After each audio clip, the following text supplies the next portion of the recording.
Comes to your car. Coming up next, what can you fix yourself? What should be left to a mechanic? We're going to fill you in right after this.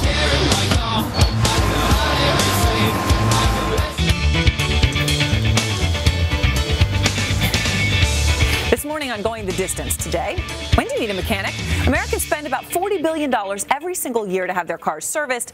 It's a big number, and it's enough to make you wonder how much you could save just by doing it yourself. It's the moment every driver fears.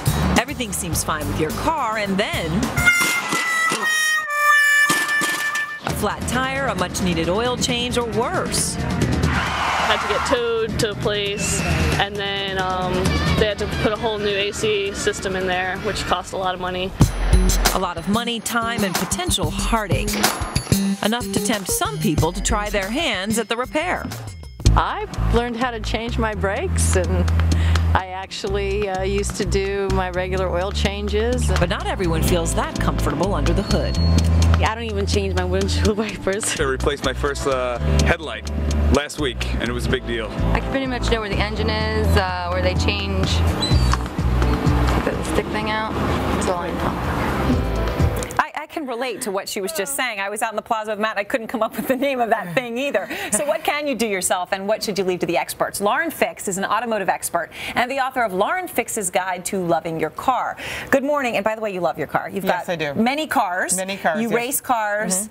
You know what you're talking about here. So let's start with the do it for me list. These are things that you should definitely go to a mechanic for. Is there a clear list of that? Yeah, actually there is, and the Car Care Council realizes that you can save up to $1,200 a year by just doing those basic maintenance, those things that's in your owner's manual. The average person. The average person can save up to $1,200 a year, and that means when you see a check engine light, that's not something you're going to do yourself. The first thing you do is you tighten down your gas cap and hope that that's what the problem is. Right. But in reality, that usually means it's an emissions problem, and that's something you want to take to an ASE certified technician. So you're saying to have someone else do those things for you, and just by going in, it's kind of like going to the doctor. Right. Preventative care, that saves $1,200 in major repairs down the line. The longer you wait, the more expensive it gets. Okay, so now especially when it comes to brakes.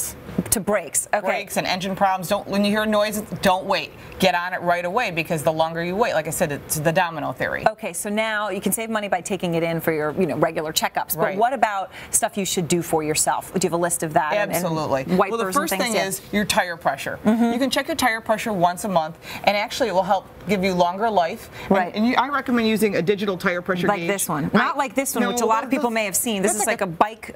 Yeah, it's like a thermometer under your tongue. You know, forget it. People don't use it anymore? No, so this goes in the trash. People do use them. I would just literally throw it out. Okay. What I would just get is a digital tire pressure gauge, and then it just goes into that valve stem that sticks out. This is what sticks out of the tire, so buy this. Exactly, and they go right together. Very simple to do. Use to check it in the morning. Use the number inside your driver's door is the correct tire pressure for your car, and every car is different, so don't guess. So check that. Okay, what is this thing? This is a dipstick. That was your that's the word I was looking for. Yeah. This is the dipstick. You pull it out, you wipe it off, you put it back in, and if you're not sure where all that is, that book in the glove box underneath all the napkins. We'll tell you how high up the oil should go, right? Well, there actually is a range, and I can show you that.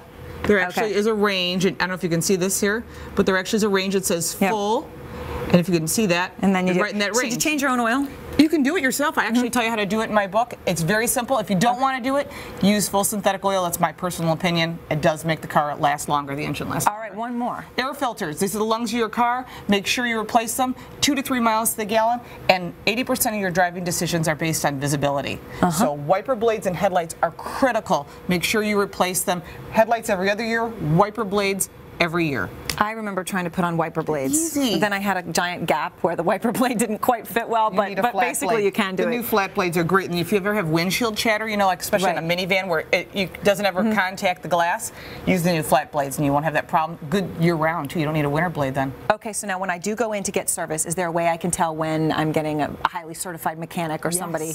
Absolutely. ASE, Automotive Service Excellence. It's a gear that men and ladies have on their sleeve. I'm actually an ASE certified technician. You want these people working on your cars because they actually have to be tested. Right. Every few years we're tested, especially looking at a hybrid or some other type of vehicle. You have a lot of new technology. You want an ASE certified tech. You don't want someone who's changing your oil saying, well, I could probably do your brakes for you. No. Okay? You want to have a certified technician. Well, Lauren, thank you so much. And in case anyone was still in doubt as to your expertise on cars, she loves them so much. Her daughter is named Shelby. Yes. After the Shelby Cobra.